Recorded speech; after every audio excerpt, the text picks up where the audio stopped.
Barrister گوہر علی خان کو party کا عبوری چیئرمین کیوں اور کیسے بنایا گیا؟ اطلاعات ہے کہ شاید پی ٹی آئی کی دھڑے بندی کا شکار ہے۔ کئی سینئر اراکین کا خیال ہے کہ الیکشن کمیشن کے احکامات کی روشنی میں پارٹی کو مجبوراً دوبارہ انٹر پارٹی کے انتخابات کرانے پڑ رہے ہیں تاکہ بلے کے نشان کو محفوظ بنایا جا سکے۔ دوسری جانب سینئر ارکان کو یہ بھی شکایت ہے کہ پارٹی میں کئی ایسے لوگ ہیں جو ایک دم اوپر آ گئے ہیں جبکہ پارٹی سے ان کے تعلق کو زیادہ عرصہ نہیں ہوا۔ ناقدین کا کہنا ہے کہ بیرسٹر گوہر کی نامزدگی ایک ایسی ہی عمل ہے جیسی عمران خان نے اپنے دور اقتدار میں پنجاب کے وزیر اعلیٰ کے طور پہ اچانک عثمان بزدار کی نامزدگی کر دی تھی۔ عمران خان کا یہ فیصلہ کمپیٹنس کی بنیاد پہ نہیں بلکہ کنسنسس کی بنیاد پر ہے۔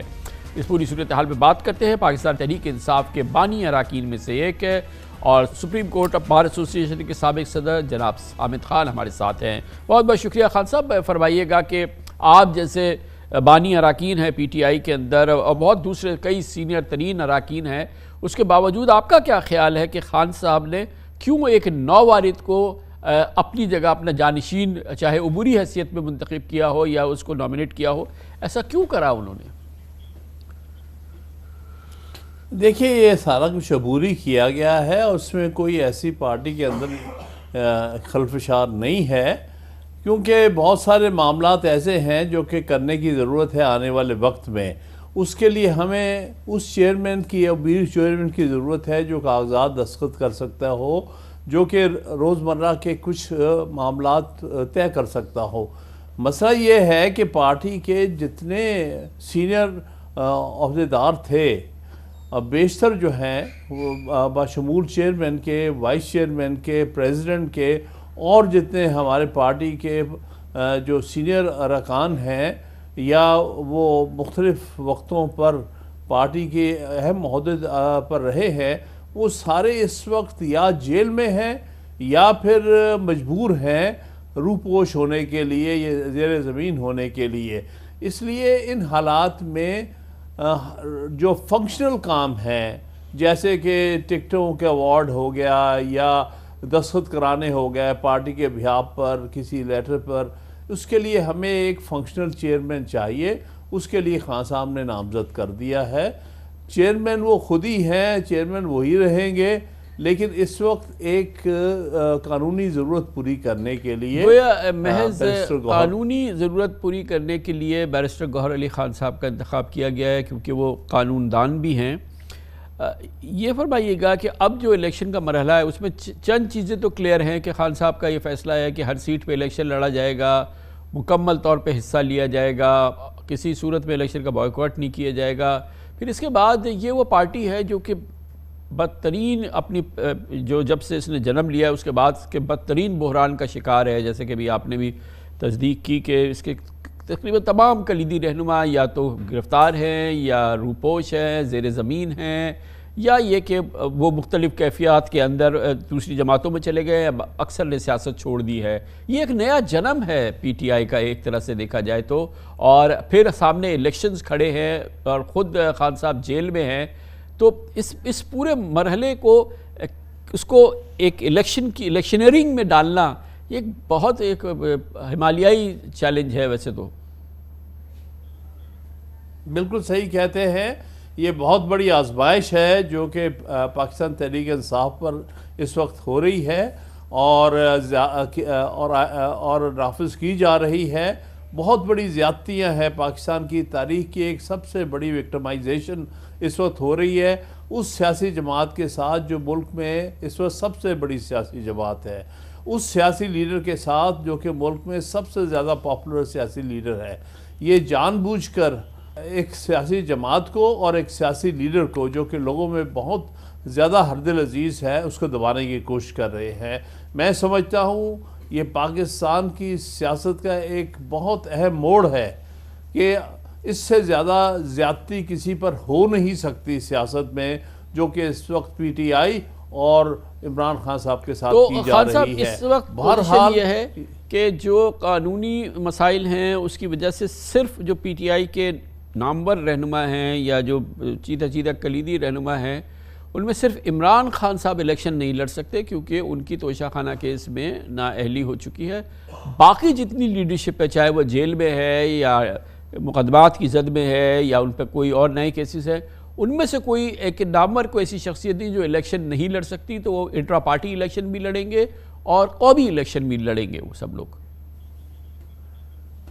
صحیح ہے بات، وہ بالکل لڑیں گے، ان کا حق حاصل ہے کہ وہ الیکشن لڑے۔ ان جو کانوکٹ نہیں ہیں ان پر کوئی پابندی نہیں، چاہے ان کو جیل میں رکھا ہے، ڈیٹینشن میں رکھا ہے، یا جو بھی ان کے ساتھ وکٹمائزیشن ہو رہی ہے، اس کے باوجود بھی وہ الیکشن لڑنے کے اہل ہیں۔ میں سمجھتا ہوں توشہ خانہ کیس میں بھی بہت زیادتی ہوئی ہے، جس انداز سے کنوکشن کی گئی، جلدی ٹرائل نبھایا گیا، اور اس کے بعد پھر اپیل میں صرف سینٹنس سسپینڈ کی گئی، کنوکشن نہیں کی گئی، یہ بھی بہت زیادتی تھی۔ بہر صورت ہم ہر قسم کی زیادتی، ہر قسم کی ناانصافی کو اس وقت برداشت کیے ہوئے ہیں، لیکن ہم قوم کی خاطر ہم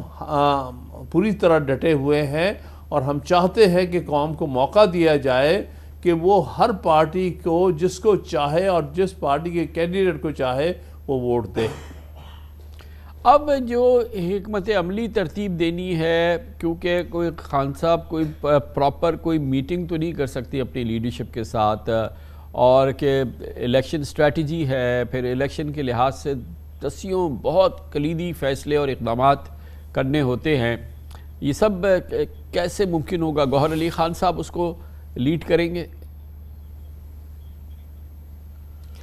جی، گوہر علی خان صاحب اپنا ایک رول پلے کریں گے، لیکن بہرحال اس میں اور لوگ بھی، بے شک وہ کچھ لوگ جو ہے وہ انڈر گراؤنڈ ہیں، وہ اپنا رول پلے کریں گے، اور اس صورت میں کئی ایسے لوگ بھی ہیں جو کہ اریسٹڈ نہیں ہیں، وہ بھی اپنا کام کریں گے۔ لہٰذا امید ہے کہ جو اسٹریٹجی بنائی جا رہی ہے، وہ اسٹریٹجی جو ہے وہ پارٹی کے لیے اور ملک کے لیے خاطر خواہ ہوگی۔ یہ فرمائیے گا کہ ایک طویل اور غیر معمولی خط تحریر کیا ہے عمران خان صاحب نے chief justice of Pakistan justice قاضی فائز عیسیٰ کو، عدالتی اعتبار سے، قانونی اعتبار سے اس کی اہمیت بتائیے، اور کیا آپ کو توقع ہے کہ اس کا جواب دیں گے چیف جسٹس آف پاکستان، یا اس کے حوالے سے کوئی ایکشن لیں گے؟ دیکھیے، یہ جو بات عمران خان صاحب نے کی ہے، وہ انہوں نے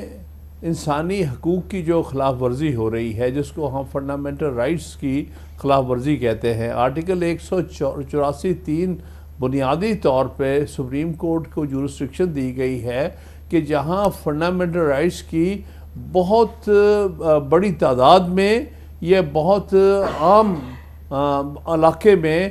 جب خلاف ورزی ہو تو سپریم کورٹ جو ہے نہ صرف درخواست پہ بلکہ سو موٹو بھی لے سکتی ہے۔ تو خطوط اس قسم کے بھیجے جاتے ہیں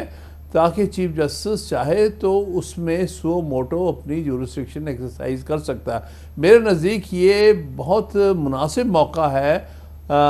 جس طرح سے پی ٹی آئی کے ہزاروں ورکرز، سینکڑوں خواتین جو ہیں اس وقت انلیگلی اور بہت غلط طریقے سے آئین کی خلاف ورزی کرتے ہوئے،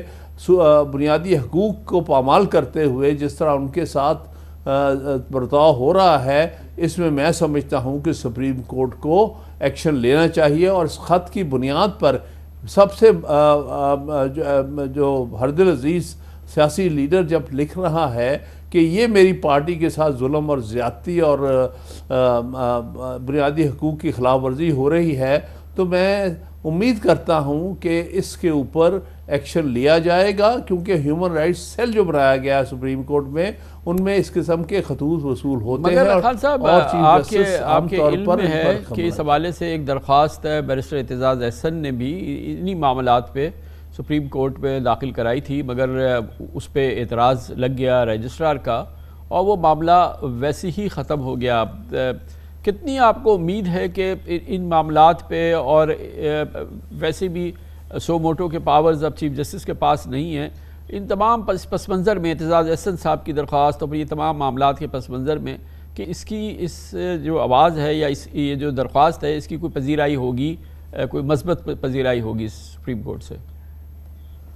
دیکھیے، وہ درخواست ایک اور چیز ہے، درخواست ایک فارمل آرٹیکل 184(3) کی درخواست ہوتی ہے، اس پہ اعتراضات بھی لگتے ہیں، ان پر اپیلیں بھی سنی جاتی ہیں، وہ ایک اور بات ہے۔ میں سمجھتا ہوں کہ وہ درخواست بھی جو تھی اس پر ایکشن لینا چاہیے تھا سپریم کورٹ کو۔ اسی طرح جو خط ہے